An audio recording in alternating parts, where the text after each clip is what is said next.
Good morning দাদা। হ্যাঁ মানুষ বলুন।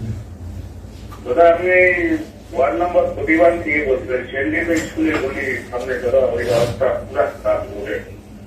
আর কত করবো বলো, 30 কোটি টাকার কাজ করেছে, আমার তো লিমিটের বাইরে চলে যাচ্ছে না, সব খারাপ।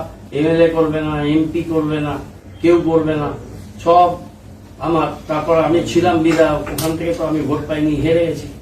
এখন বিধায়কের কাছে যাও, এমপি তো সেকেন্ড টাইম জিতেছে, এমপি কে বলো তোমরা এরা কি করছে, এরা কেন কিছু কাজ বলছেন? আমি দেখছি দাদা আপনার বলছেন 2-3 ফোন করছি আপনাকে। আমাকে বলতে পারেন, কিন্তু আমি সব কাজ করতে পারবো না। এমপি এমএলএ কেও বলতে হবে। এমপি এমএলএ কাছে যাচ্ছেন না কেন আপনারা এসব দাবি নিয়ে দুবার?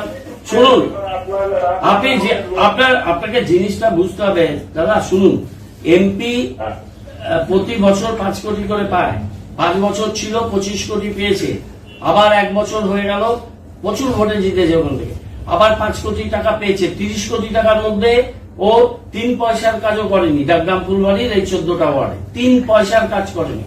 সমস্ত কাজ করবে পুর নিগম, সমস্ত কাজ করবে গৌতমদে, ভোট পাবে বিজেপি। কিভাবে সম্ভব? ওদের এমপি এমএলএ কে দিতে হবে না।